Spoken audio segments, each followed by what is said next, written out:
You are now tuned into Then Radio. If you enjoy our videos, we ask that you consider joining our Patreon to support our channel. Don't forget to like and subscribe so that you never miss a new video. We hope you enjoyed today's episode, and as always, thank you for watching.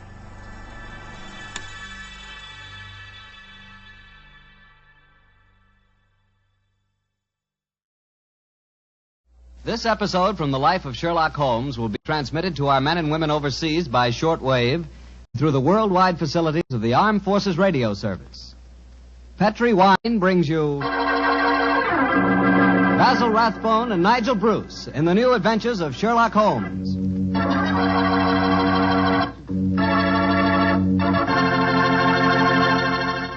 The Petri family, the family that took time to bring you good wine, invites you to listen to Dr. Watson tell us another exciting adventure he shared with his good friend, that master detective, Sherlock Holmes. And if you ask me, the best way to listen to that story is to do it with a glass of port wine right handy. Petri California port. No kidding, that Petri port is just swell for any time good friends get together to talk things over. You couldn't ask for a more delicious wine. Why, just looking at the deep, rich red color of that Petri port tells you that here's a wine with a flavor that comes right from the heart of sun-ripened grapes. If you haven't ever tried Petri Port, why not get a bottle and have a glass after dinner tomorrow night? It's a perfect after-dinner wine, you know. And share that port with your family and your friends. And don't forget, when you serve Petri Port, you can serve it proudly. Because after all, the name Petri is the proudest name in the history of American wines.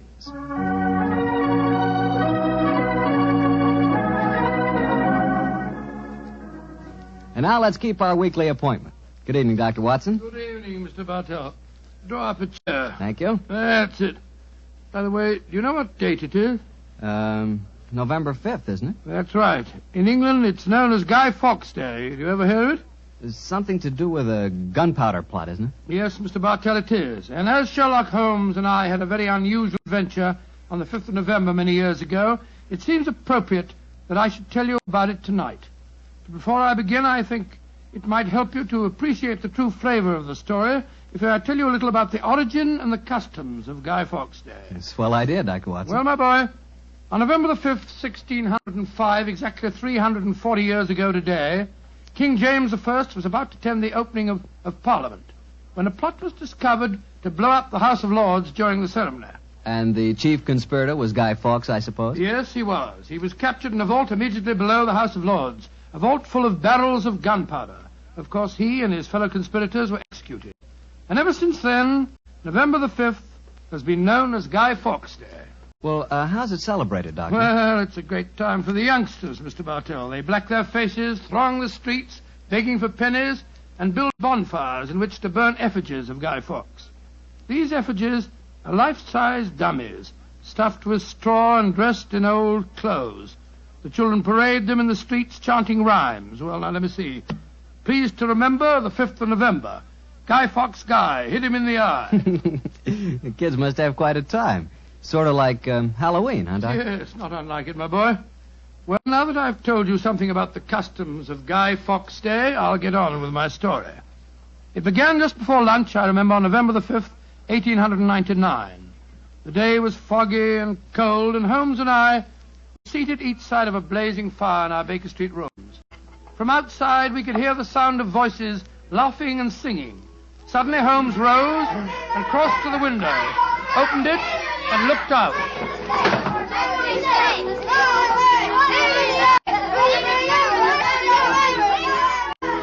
Then he turned to me and spoke. Children are having a great time, Watson, aren't they?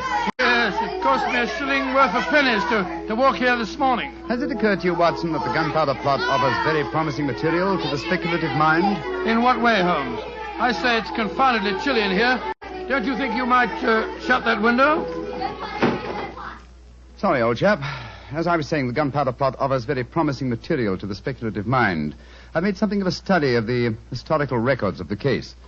There is more than a little evidence to suggest that King James was never in any real danger. Never in any danger? Well, what makes you say that? Knowledge of the proposed dastardly scheme came to light early. But James Stuart, King of England, the possessor of a shrewd and diabolical mind, used the spectacular discovery of the plot to try and bolster his waning popularity. as well as to justify increased religious persecutions. Well, that's the first I've heard of it, Holmes. I dare say, old fellow, but it's true just the same. I'm afraid James Stuart, King of England, was an unscrupulous tyrant. Come in. Oh, yes, Mrs. Hudson? There is a gentleman to see you, Mr. Holmes. He said it was very important, and he asked me to give you his card. Oh, thank you, Mrs. Hudson. Oh, ask him to come up, please, will you? Aye, sir. Who is it, Holmes? A gentleman with a remarkably fine sense of timing. Read his card for yourself. Let's have a look. Mr. James Stuart. Great Scott, that's an extraordinary coincidence that he should arrive just as we're talking about James Stuart, King of England. Come in. Mr. James Stuart. How do you do, Mr. Stuart? My name is Sherlock Holmes, and this is my colleague, Dr. Watson. How do you do, sir? How do you do? Mr. Holmes, you've got to help me. I'm walking about in mortal fear of my life. You've got to help me. Mr. Stuart, I suggest that you sit down. I'll do anything in my power to help you, but you must compose yourself first and tell me quietly what it is that's frightening you. How can I compose myself when I may be dead within a few hours? No, Mr. Stuart. I'm a doctor. I really think if I were to give you a sedative that you'd find... How can you talk of sedatives when I... My heart. Doctor. My heart. All right. Now, here, let me help you into this sofa. There you are now. Imagine That's that brandy it. would be in order, Watson. Yes, Holmes, and I'll give him some digitalis. A fellow with a bad heart like this shouldn't allow himself to get so excited. Here you are, Mr. Stuart. Drink this. That's it. And now this, Mr. Stuart. What is it? It's digitalis. Very well. Yeah, now. Feel better, sir? Yes, Mr. Holmes. Yes, I do. You're right. I shouldn't get so excited. My heart can't stand it, you know. Watson, is he well enough to talk, do you think? Yes, if he doesn't excite himself again. I'll be careful, Doctor. I'll take it quietly. Mr. Holmes, when you saw my card just now, did it strike any responsive chord? Naturally, sir. Who could fail to be intrigued when a James Stuart calls to see one on Guy Fawkes Day? It isn't just coincidence that my name is James Stuart. I've got royal blood in my veins. People know of it. And that's another reason they're out to kill me. They're jealous of my heritage. Every instinct I have is a royal one. Now, you gentlemen know that falconry is a king's sport. And my greatest hobby is the breeding and the training of Mr. falcons. Stuart, please, Mr. Stuart. Owing to the state of your health, I suggest that you be as economical as possible in your explanation. In fact, I think it might be better if I were to question you. Very well, Mr. Holmes. Now, you say that your life is in danger. What evidence do you have to substantiate that claim? My cousin, Guy Falconby, has threatened it. You see, Mr. Holmes, he and I are the only heirs to a wealthy uncle. His fortune will go to the surviving heir. If I were dead, Guy would inherit everything. Seems to me, Mr. Stuart, that you should have applied to Scotland Yard for protection. I did, Dr. Watson. Only a few days ago I saw a certain Inspector Lestrade, I think his name was, and he laughed at my fears. Oh, Lestrade. And he laughed, did he? Well, then in that case, there may be something in your story, sir. You say that your cousin has threatened to kill you. Has he indicated the method he intends to employ? He has, and it's a devilish plot. Guy has a bitter, twisted sense of humor, gentlemen, even when he's planning as dastardly a thing as a murder. I am James Stuart. He is Guy Falconby, which is near enough to Guy Fawkes. Today is the 5th of November, and he's planning to blow me up. Oh, come, sir. You can't expect us to believe that. But it's true. He warned me. And the celebrations that are going on in the streets of London today would make a rare cloak for his activities. I must confess, Mr. Stuart, that I find your story most unconvincing. All your evidence appears to depend on conversations held between you and this cousin of yours. You have no facts, sir, to substantiate your claims. But I have. Then please let us hear them. I live at 23 Cavendish Square. A week ago, the house next door to me was let to a new tenant. Almost immediately, workmen became very active there. They were digging in the cellars, Mr. Holmes. I could hear the sounds of picks and shovels through the walls. Digging in the cellars? That does sound significant, doesn't it, Holmes? Extremely. Did you observe any other activities of the workmen, Mr. Stuart? Mr. Holmes, vans have been delivering large packing cases to the basement during the last 2 days. Mm-hmm. I know what's in them, too. It's gunpowder. I tell you, they're planning to blow me up today. No. Steady. You mustn't excite yourself again. What shall I do, Mr. Holmes? I think, sir, it would be better for you to rest here for a while and then go to a nearby hotel. I would suggest the Shaftesbury. And wait there until you hear from us. And where are you gentlemen going? Watson and I, after donning suitable disguises, will visit the house adjoining yours in Cavendish Square. I think an examination of the cellar there might prove most illuminating.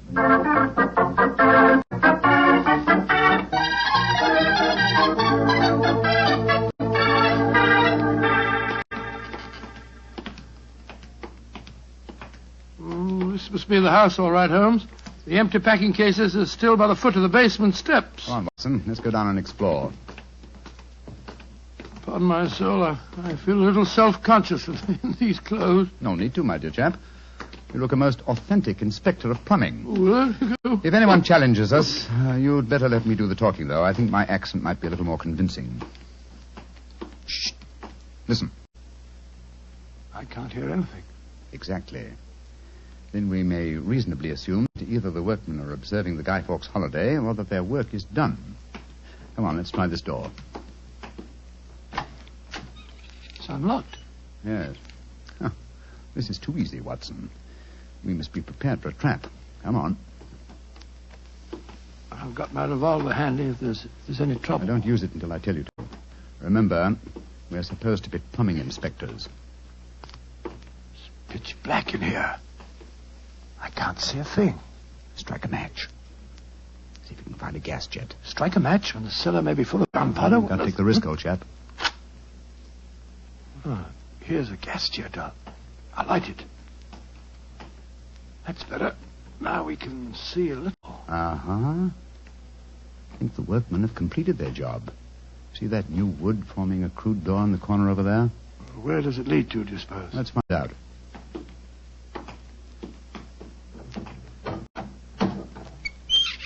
Oh, also unlocked.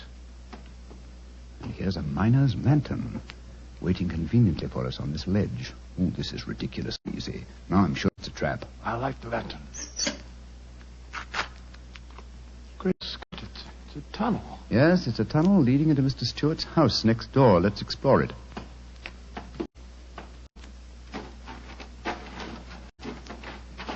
Look, Holmes. Look at the barrels. I bet they're full of gunpowder. Undoubtedly. You will observe the fuses as well. Yes, the complete equipment for another gunpowder plot. I can't believe my eyes. What a fantastic plan, but how could the murderer be certain that Stewart would be killed in the explosion? I think that's easily answered, Watson. Remember Mr. Stewart's bad heart? In his present state of apprehension, an exploding firecracker would be enough to kill him. Oh, I suppose so. Hello? Hello? What's this lying on the floor? Curious. It's a funny strip of silk with a little ring on the end. Let me see it, Watson. Aha. This seems to be familiar. By Jove. I believe it's a Jess. Jess? What on earth's that? The last piece of evidence necessary to confirm the conclusion Come is... out of there! And keep your hands above your heads! I've got a revolver! Right, you are, Governor. We ain't doing no harm. Now remember, Watson, I'll do the talking.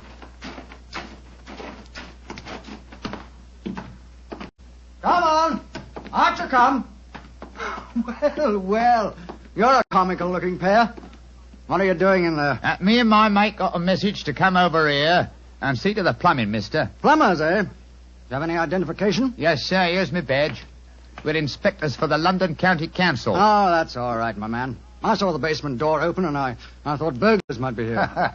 You're the owner of this house, sir? Yes, but my agent let it recently to some tenants who've been behaving rather queerly, I'm told.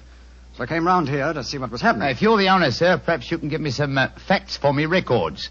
I film me records, you know. What do you want to know? Well, your name, please, sir. Falconby. Guy Falconby. Look here. Alfie, hold your nose. What did he say? Nothing, sir, nothing. He's got bad hiccups. Had him for months now. Can't stop him. Alfie, here, give me a pencil, will you? Thank you, Al. Now, sir, your name is Guy Falconby. What's the name of the tenant this house is let to? There are three of them. Oh, do you know their names, sir? Got to have them for me records, you see. Yes, the names are Winter, Rokewood, and Keynes. Oh, yes. Winter, Rokewood, and Keynes. That's right, sir. Sounds as if they might be a firm of solicitors, don't they, sir? Well, perhaps they are. I haven't met them. Just one more question, sir, and then I needn't bother you no more. Well, what is it? My religion or my grandmother's maiden name? No, sir. No, nothing like that. I just wondered who lived in the house next door on that side. We've had a complaint from there, too. Their pipes is bunged up. My cousin lives there. His name's James Stewart. Mr. James Stewart, eh? I'm much obliged, sir. Me and my mate will be going next door. Come on, Alfie. I'm not surprised his pipes are bunged up, as you so graphically put it. He's a great one for practical jokes about the house. As a matter of fact, he's planning one of them tonight. Well, that's no concern of yours. By the way, my man, what's your name? Nivet, sir. Tom Nivet. Come on, Alfie. We got work to do.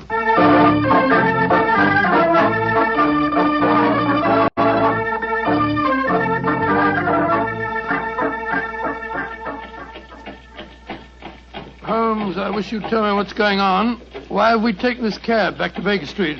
Get out of these clothes. They've served their purpose. Now there's more serious work afoot. Well, I'm still confused about our interview with Guy Fawkes.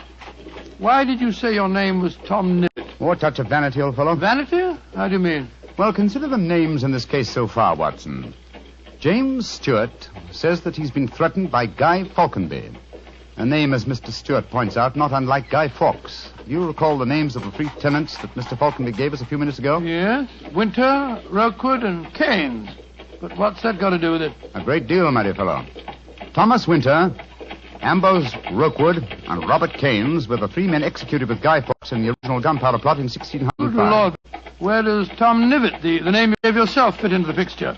Thomas Nivet was the Westminster magistrate who arrested the conspirators. Since the would-be murderer has such an academic knowledge of the original plot, I thought I'd let him know that he was up against an opponent worthy of his skill.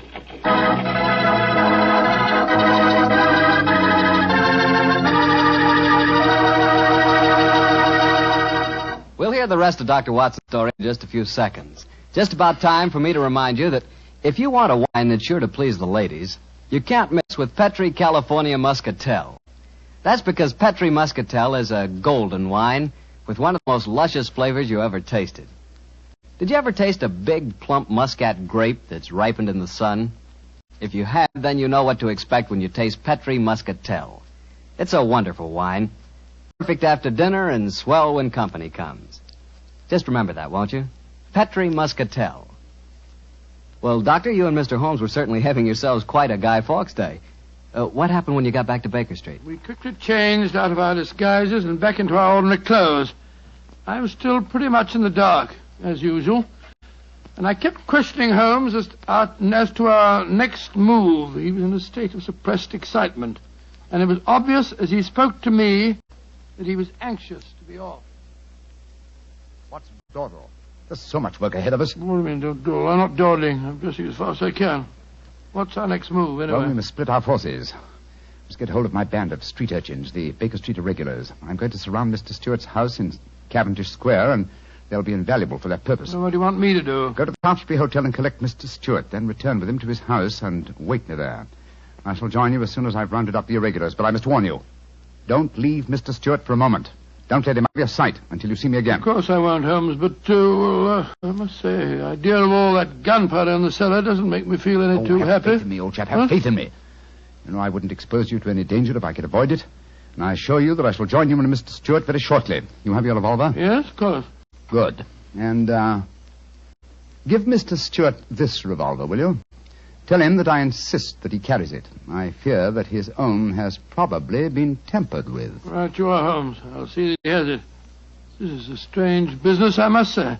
That Guy Fawkes seemed such a decent sort of fellow. Yes, he appeared to be a most amiable fellow, didn't he? This is indeed an unusual case, Watson. We're up against one of the most sinister and twisted antagonists that we've ever met. Well, old chap, I'm leaving now. I'll join you soon. And don't forget, stay close to Mr. Stewart. Stay very close to him.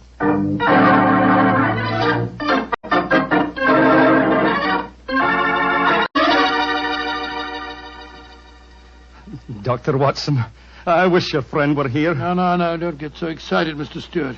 You'll be here any moment now. You've still got the revolver that I gave you? Yes, it's in my pocket. But what's the good of a revolver if there should be an explosion? Answer me that if you can. No, you must have faith in Mr. Holmes, sir. He's arranging now to have this house of yours surrounded by his band of street urchins. They'll see that no one gets to the cellar next door to light the fuses. A bunch of children. How can they do anything? You don't know the Baker Street irregulars, Mr. Stewart. And it's a perfect day for them to operate. As black-faced boys begging for pennies, they'd pass unnoticed anywhere. I hope you're right. But I have a premonition, Doctor. There's going to be a tragedy. I know it. Now, take it easy, sir. Remember your heart. You're in splendid hands when Sherlock Holmes is on the case. Here he is now. Holmes, I say, I'm glad to see you. You received your visitor yet? Visitor? We've seen no one. Then be on the alert. I've just been questioning the boys surrounding this house. A few moments ago, some children pulled a small cart up to the back door. A cart containing a life-size dummy. My irregulars thought that it was an effigy on its way to a bonfire. Why shouldn't it be, Holmes? I have reason to believe that it's someone visiting you in disguise, Mr. Stewart. A visitor who is mounting the back stairs at this very moment. You've got to stand by me, Holmes. You've got to protect me. Don't worry, sir. Come in. Look at that apparition. Great Scott, Guy Fawkes' dummy. A dark lantern in his hand, and it's walking. And also talking, I trust. Keep away from me. I got a revolver. Take for sake, for Victoria's sake. If you won't give me one, I'll take two.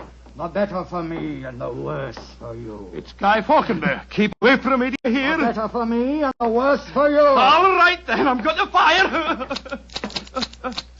Dear me, Mr. Stewart, the revolver I've provided for you seems to be unloaded. How very odd. Well, what in fun is all this about? You've just witnessed an attempted murder, Watson. Murder? What are you talking about? This is a game. James and I had it arranged, the whole thing. You may have thought it was a game, Mr. Falconby, but I assure you that your... Grab Mr. Stewart, Watson. He seems to be leaving us. Leave me alone. Take your hands off me. My heart. Help me put him on the sofa. That's it. I'll get him some digitalis. Look, I don't want to appear unnecessarily stupid, but will someone tell me what this is all about? With pleasure, Mr. Falconby. Your cousin had planned one of the most fantastic murder plots that I've ever encountered. He came to us with the story that you had threatened his life. But that's ridiculous. I'm very fond of him. Of course it's ridiculous. The whole plot was ridiculous. He leased the house next door, had a tunnel dug, and gunpowder and fuses planted there.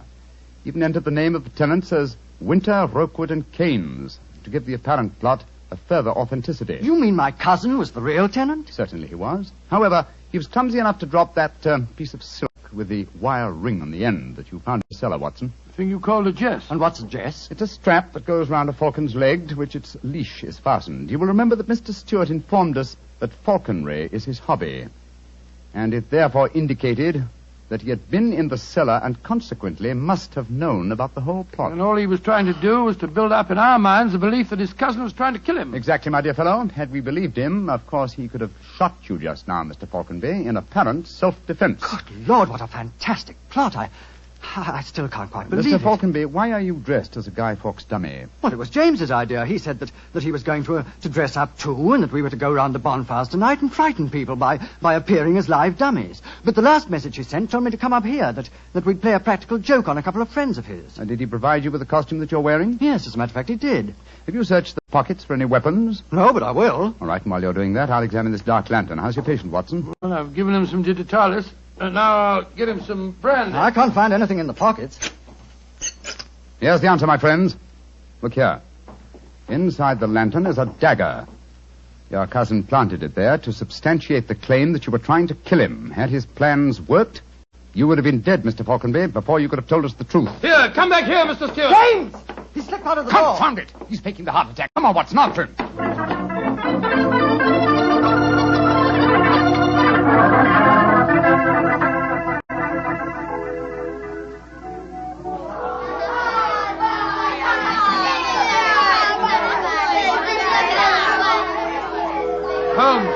Holmes, where are you?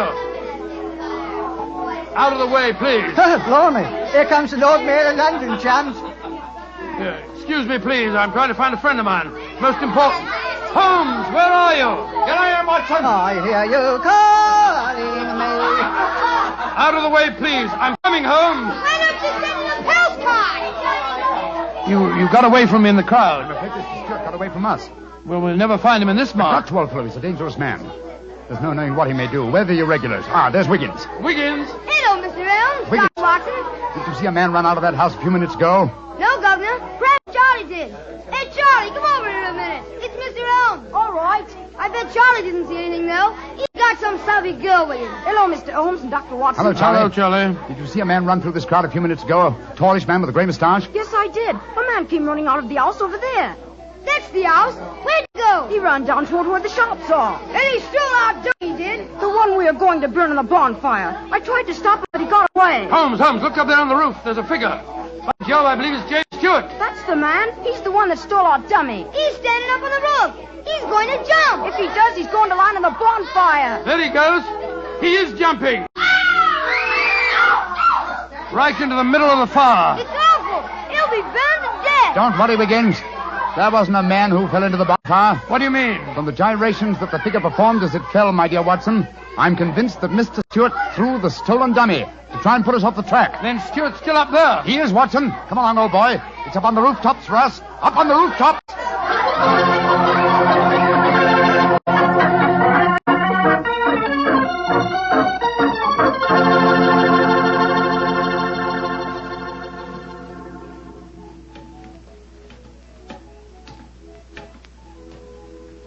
Here, Watson. Let me help you up. Can you reach my hand? Yeah, I got it. All right, then. Up you come. Come on. That's it. Phew. Seems to me that fire escapes must be designed for giants. Keep your eyes skinned, old fellow. Stewart's a dangerous man. Might be hiding behind those chimney stacks. Come on. Upon my soul, this is a strange place to be on Guy Fawkes night. Yes, a comprehensive case, Watson. Starts in a cellar and ends on a rooftop. Look, Holmes. By the parapet there. The crumpled body of Mr. Stewart. Looks to me as if it... Yes. He's dead, Holmes. Well, it's not surprising. The effort of carrying the dummy up here and throwing it, combined with his own state of excitement, were too much for him. No, frankly, I can't say that I'm sorry. No, he planned a murder. If it hadn't been for you, he would have succeeded. An extraordinary case, Holmes. Yes, old chap, and one that should long make us remember the 5th of November. By Joe, yes. Please to remember the 5th of November. Gunpowder treason and plot. I see no reason why gunpowder treason should ever be forgot.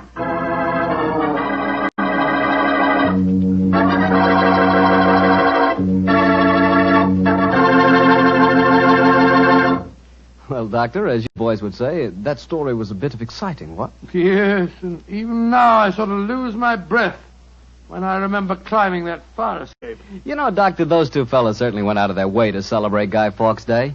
Now, take me. When I got a little celebrating to do, I like to do it quietly. Some friends, a glass of port. Yeah, Petri port, of course. What else? Leave it to you.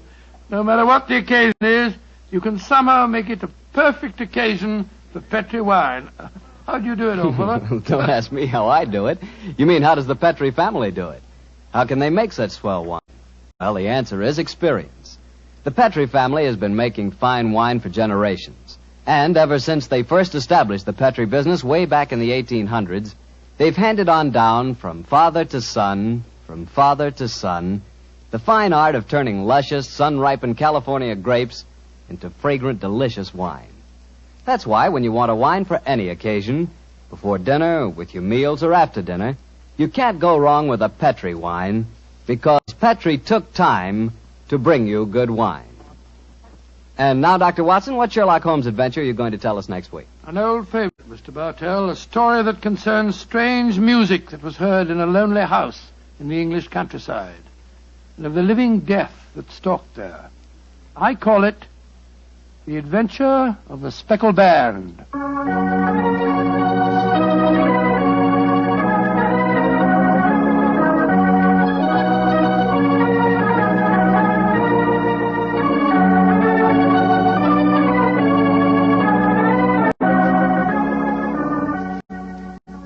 Tonight's Sherlock Holmes adventure is written by Dennis Green and Anthony Boucher and was suggested by an incident in this Arthur Conan Doyle story, The Adventure of the Devil's Foot. Music was by Dean Fossler. Mr. Rathbone appears through the courtesy of Metro-Goldwyn-Mayer, and Mr. Bruce through the courtesy of Universal Pictures, where they are now starring in the Sherlock Holmes series.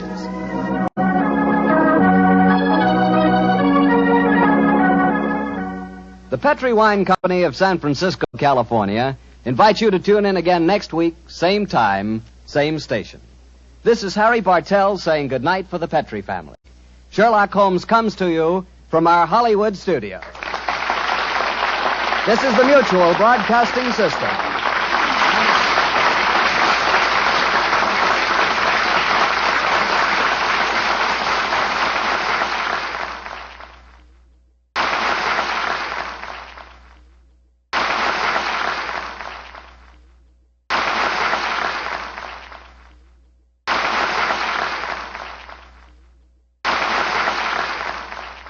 This episode from the life of Sherlock Holmes will be transmitted to our men and women overseas by short wave and through the worldwide facilities of the Armed Forces Radio Service.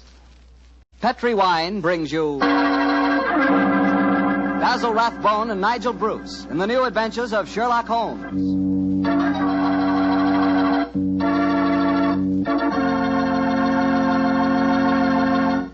The Petri family, the family that took time to bring you good wine, invites you to listen to Dr. Watson tell us another exciting adventure he shared with his old friend, that master detective, Sherlock Holmes. And if you don't mind, I'd like to suggest something that you might share with your friends. And that something is a glass of sherry before dinner. Naturally, a glass of Petri California sherry. I say Petri sherry because it's the perfect before-dinner wine. You couldn't think of a better way to begin a meal. That Petri sherry has a beautiful, inviting color, like dark amber. And for flavor, well, you've heard sherry described many times as having a rich, nut-like flavor. But if you want to learn for the first time what those words rich and nut-like really mean, you just taste Petri sherry. It's wonderful. Serve Petri sherry by itself, or serve it with hors d'oeuvres or those little cocktail sandwiches. And incidentally, if you prefer your sherry dry, not sweet, just ask your wine merchant for Petri Pale Dry Sherry. Well, the important thing to remember is if you want sherry, you want Petri sherry, because that means good sherry. And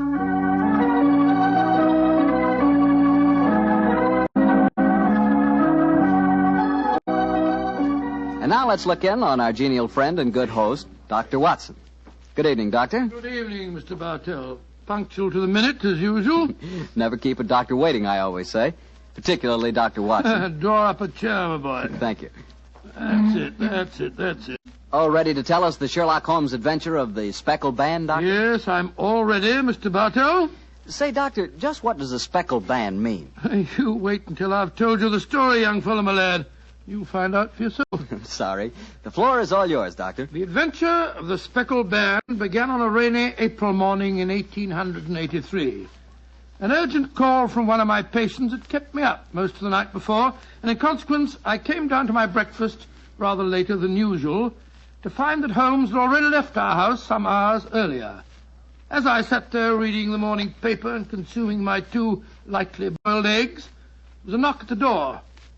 It opened to disclose a typical example of the British working man, a bag of tools in one hand and a grimy cap in the other, as he spoke to me from the doorway. You sent for me, Mr. Holmes? I'm not Mr. Holmes. Oh, beg your pardon, Governor. But I've come to mend the guest bracket over the mantelpiece. Oh? What's wrong with it? I've got a leak in it. Oh, leak? Well, what's wrong with your work? Yes, sir. Hope I won't be disturbing you, sir. No, that's all right, my man. Don't mind me. Oh, dear. Very untidy man, Mr. Holmes, sir. What do you mean by that? Well, you can't help noticing the mess this room's in. I've heard say he was as tidy as any when he started. But he learned bad habits from a bloke what lived with him. Dr. Watson, I think his name is. You impertinent fellow. How dare you talk to me like that? I've got a good... Oh, where does he go to? Here, you come out of there. That's Mr. Holmes's room. Don't be angry with me, Watson. What? Just slipping out of these grimy rags into a dressing gown. Good gracious me. So was you, Holmes. Well, upon my soul, I'd never recognized you, but why the disguise? A case, my dear Watson, a case. One of those small problems which a trusting public occasionally confides to my investigation. To the British workman, old chap, all doors are open. His costume is unostentatious and his habits are sociable.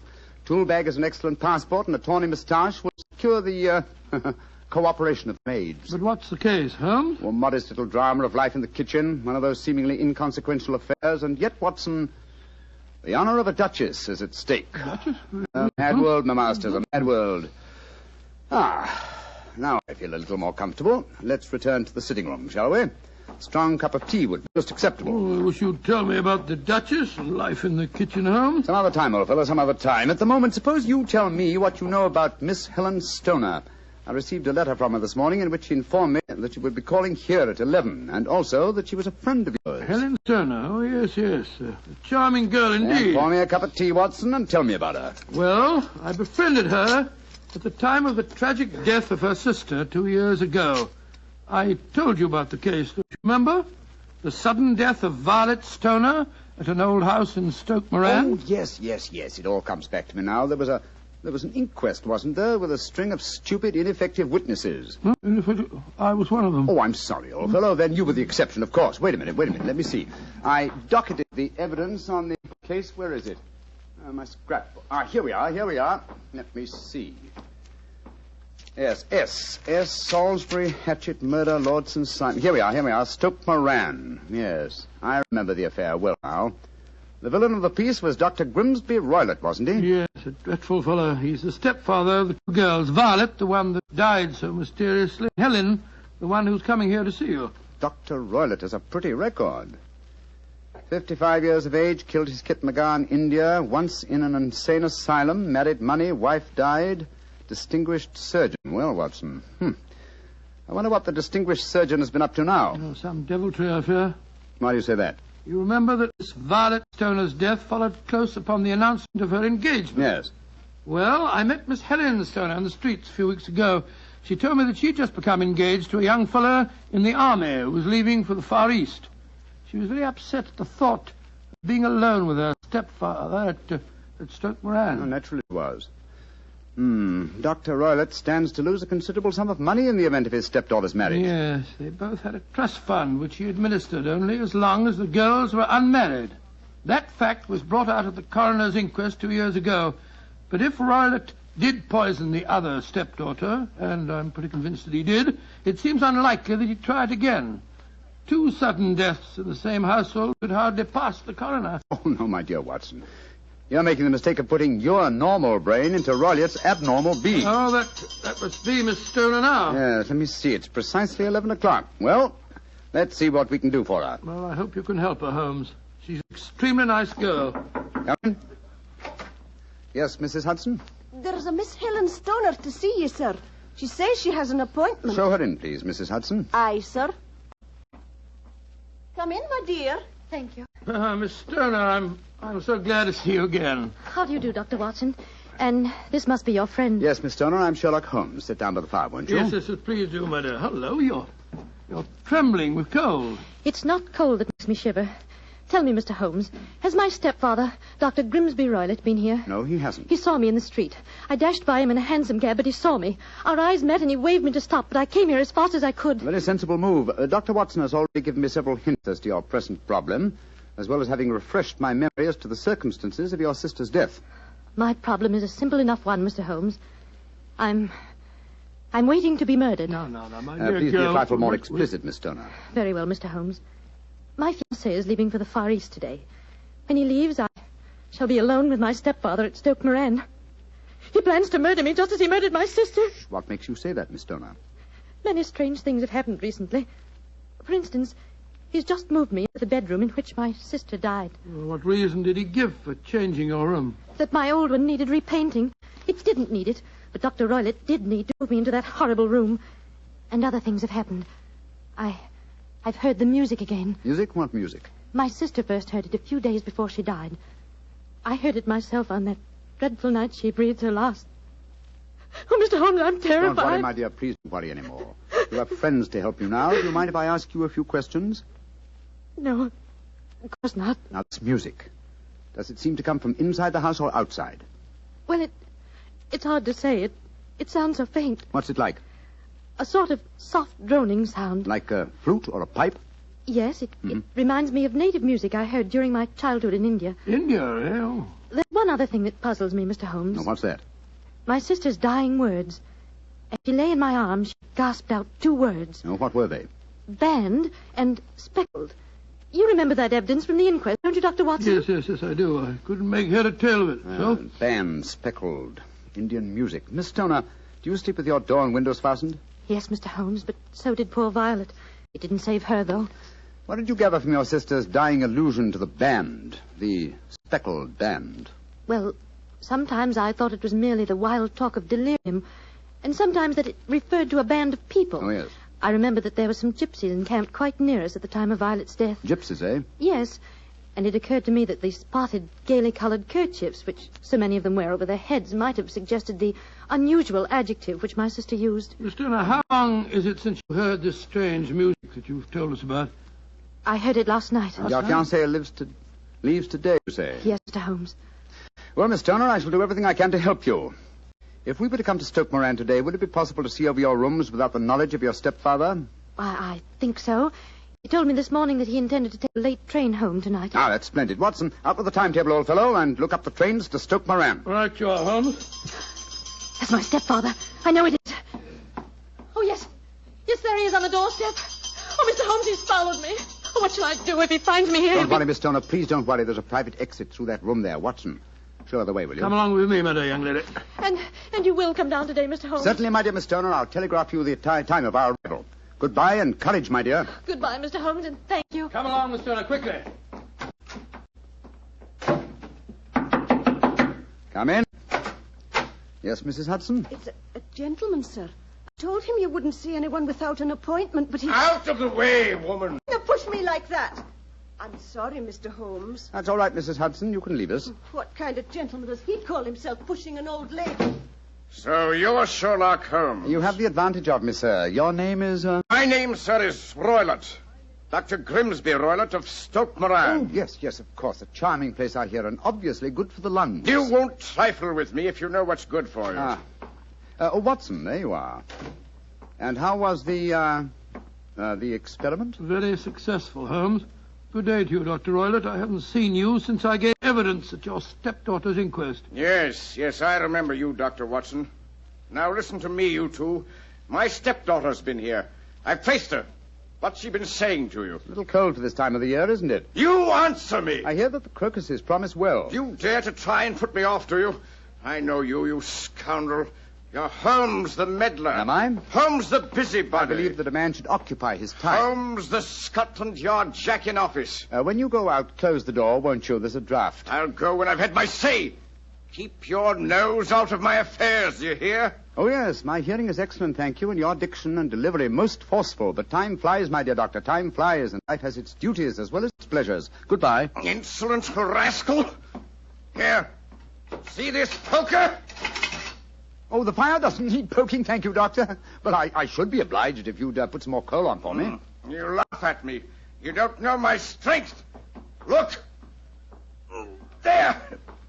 Your poker's bent double. And that's what I'll do to both of you. If you don't keep out of my affairs. I had a presentiment that he'd slam the door. Phew. He's an ugly customer, eh, Holmes? Literally as well as figuratively.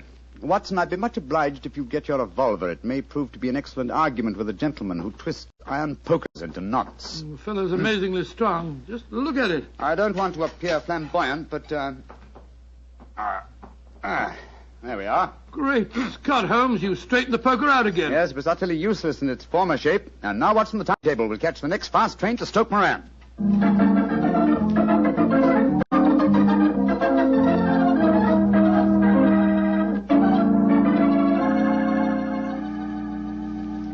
Oh, Mr. Holmes, Dr. Watson, I'm so relieved that you've come.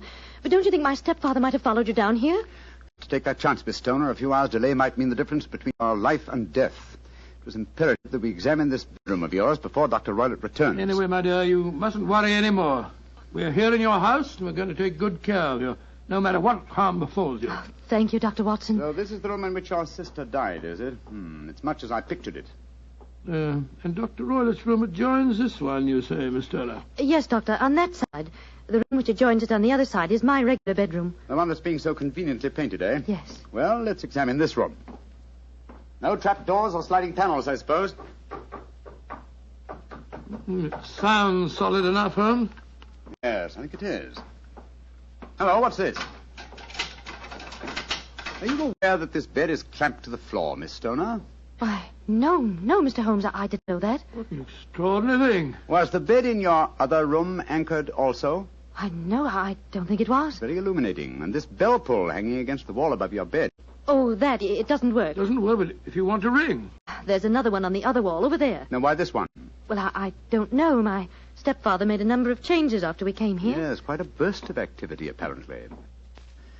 And it took some strange shapes. Why are you standing on the bed, Holmes? I'm curious, my dear fellow. Aha. It may interest you to know that this bell rope is fastened to a brass hook. There's no wire attachment. It's a dummy. A dummy? But why? There's a small screen above it. It's a ventilator, I suppose. Yes, Mr. Holmes. Yes. A ventilator leading into your stepfather's room. Curious. I notice there's no means of opening the ventilator on this side. It can only be operated from your stepfather's room next door. I wonder if you'd mind taking us in there. Of course, Mr. Holmes. Follow me. What do you make of it, Holmes? There's devil's work afoot, old chap. Here we are, Mr. Holmes. It's much the same as the other room. A bit bigger, perhaps. That large safe against the wall seems to be an unusual piece of bedroom furniture. What is it, Miss Stoner? My stepfather's business papers. Oh, yes. You've seen inside it, then? Only once, some years ago. I remember that it was full of documents. What's this saucer of milk doing on top of it? Does Dr. Roylott keep a cat? No, but he does have a cheetah and a baboon as pets. He brought them with him from India. Well, Holmes, a cheetah is just a big cat. True, but I doubt if a saucer of milk would go very far in satisfying the appetite of a cheetah. Well, I think I've seen enough. This matter is too serious for hesitation. Your life may depend upon your following of my instructions, Miss Homer. I'll do anything you say, Mr. Holmes, anything. Is that village inn I see through the trees from this window? Yes, the Queen's Arms. Your bedroom windows would be visible from there. Yes, Mr. Holmes. Very well, then. Watson and I will go there now and obtain accommodations. When your stepfather returns, you must confine yourself to your room on the pretense of a headache. You follow me? Perfectly. When Dr. Roylott returns for the night, you must open your bedroom window and put your lamp on the sill as a signal to us at the inn. Then withdraw quietly to your usual bedroom, the one that's being painted. I'm sure that you could manage there for one night. Of course. But what will you do? When we get your signal, Dr. Watson and I will come here and spend the night in your dead sister's room. We are going to solve this mystery of the dummy bell rope and the unusual ventilator and the strange music in the night.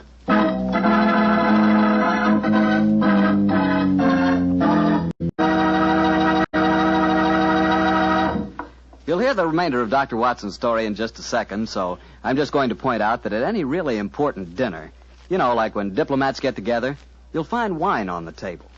Because for years it's been a known fact that good wine makes good food taste better. Prove that to yourself tomorrow night by having your dinner together with a glass of Petri wine. If you prefer a red wine for any meat or meat dish, try a Petri California Burgundy.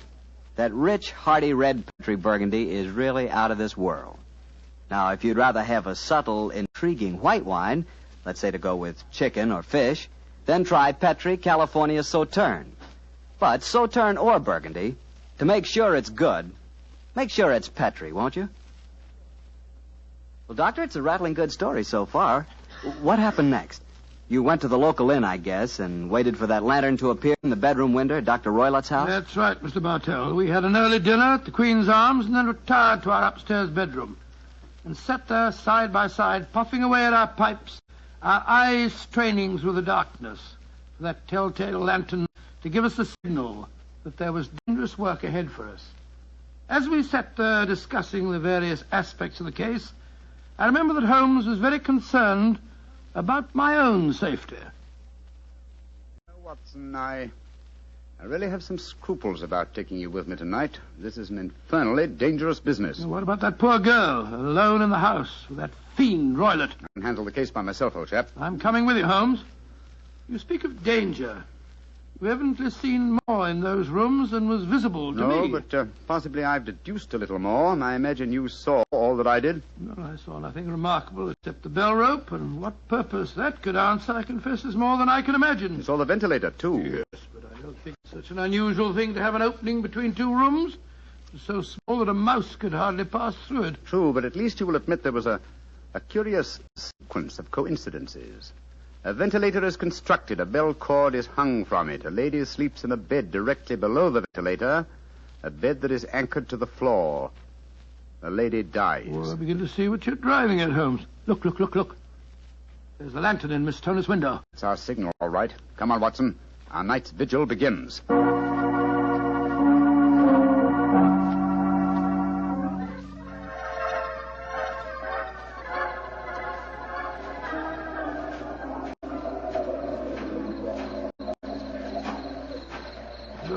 What a foul night.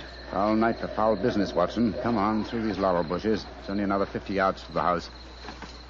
Yes, the lantern's still burning away in the bedroom window. Yes, all the other lights are out. Including the one in Dr. Roylott's room. He must have gone to sleep. To bed, possibly, Watson, but not, I think, to sleep. Great heavens, Holmes. Look at that frightful creature leaping about in the moonlight. It looks like some hideous child. That's Dr. Roylett's pet baboon. But it looks positively human. Yes, probably a great deal more so than its master. Shh. They're directly below the window now. This ivy provides a most convenient ladder. I'll go up first. Careful, Holmes, careful. Wait a minute. I hope the thing's strong enough to hold us both. We look pretty stupid on our backs in the mud. Give me a hand with you, Holmes. I can't quite get my leg up over this window ledge. Oh, thanks, old boy. Oh, say, phew. Now to close the window shutters. This room looks exactly like the same as it did this afternoon. The sound would be fatal to our plans. Keep the lamp covered, so that if the ventilator is open from Dr. Roylett's room, no light will show from in there. That's it. Why are you carrying that stick, Holmes? I'm prepared for a visitor that I expect before the night is over. A visitor who will herald his entrance with faint music from an Indian pipe. You mean the music is a signal? Exactly, old fellow. The signal to an accomplice who can enter a room with locked doors, an accomplice who kills and leaves no trace. You mean that... Shh, no more talking, Watson. I'll sit on the edge of the bed here. You sit on that chair. Have your revolver ready in case you should need it. Right you are, Holmes.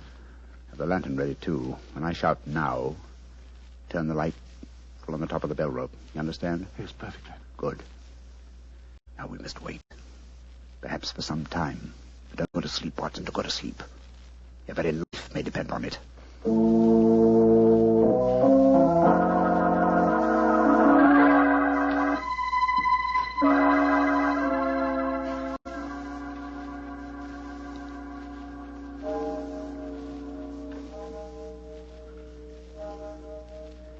Watson. Yes? You're not smoking, are you? No, Holmes. I smell tobacco smoke. Must be drifting through the ventilator. Exactly. Dr. Roylett is up. Look. There's a tiny shot of light showing up in the ventilator. Shh. Listen. There's the music. Yes. Heralding the messenger of death. Have your lantern ready, Watson.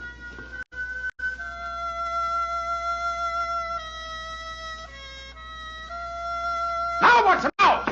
Great heavens, it's a snake slithering down the bell rope. You can't kill it with that stick, Holmes. Out of the way. Let me get a shot at it. I'm going to drive it back the way it came. Get out. There it goes. Back through the ventilator. Oh. What a fiendish plan.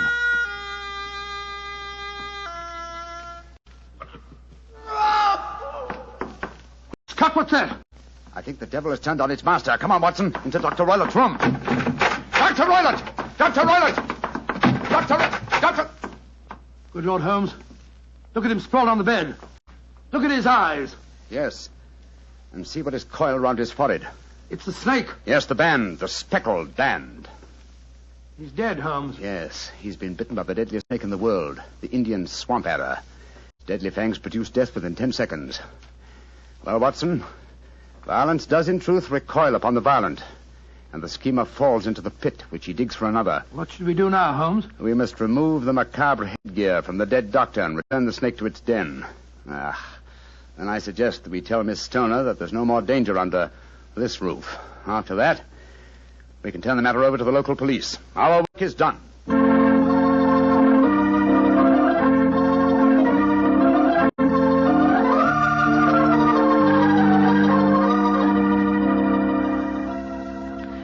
Holmes, Dr. Watson, I can't tell you how grateful I am that you brought me back into Baker Street. Stoner, it would have been inhuman to leave you in that house of horror and death.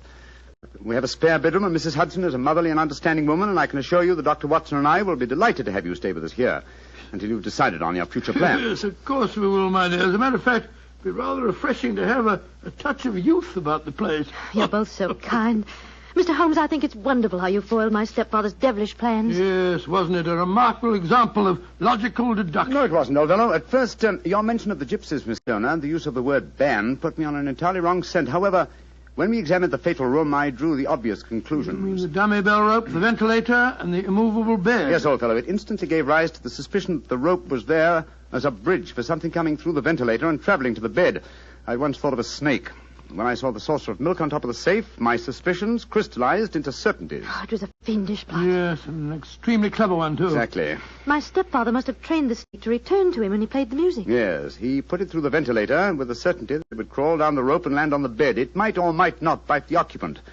Perhaps she might escape every night for a week, but sooner or later she must fall a victim. Thank heaven I came to you, Mr. Holmes. Amen to that, Miss You know, Stoner. Holmes, if you hadn't lashed at the snake with your stick, I bet it wouldn't have turned back on its master. True, old chap. In that way, I am no doubt indirectly responsible for Dr. Grimsby Roylett's death. But I can't say it's a fact that's likely to weigh too heavily on my conscience.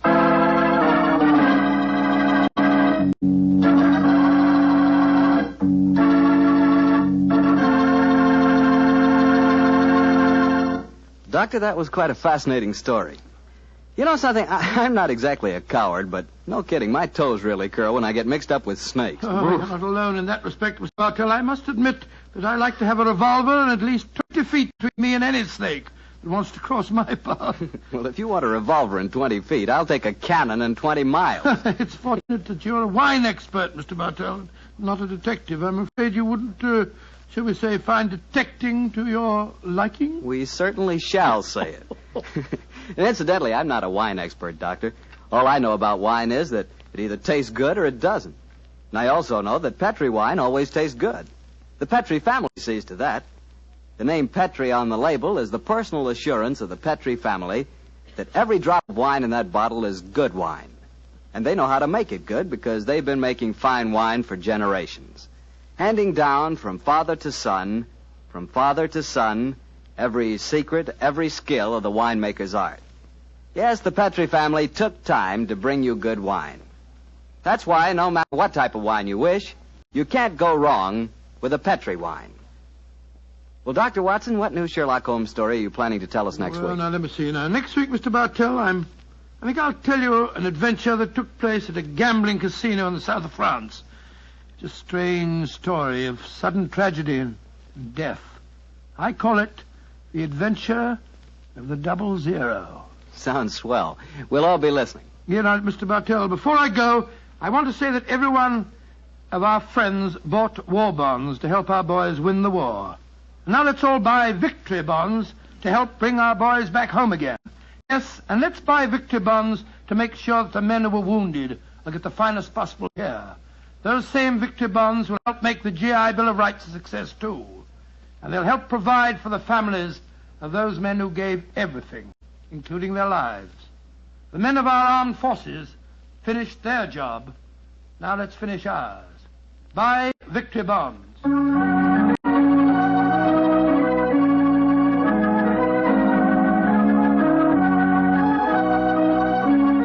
Tonight's Sherlock Holmes adventure is written by Dennis Green and Anthony Boucher and is an adaptation of the Sir Arthur Conan Doyle story, The Adventure of the Speckled Band. Music is by Dean Fossler. Mr. Rathbone appears through the courtesy of Metro-Goldwyn-Mayer, and Mr. Bruce through the courtesy of Universal Pictures, where they are now starring in the Sherlock Holmes series. The Petri Wine Company of San Francisco, California, invites you to tune in again next week, same time, same station. This is Harry Bartell saying good night for the Petri family. Sherlock Holmes comes to you from our Hollywood studios. This is the Mutual Broadcasting System.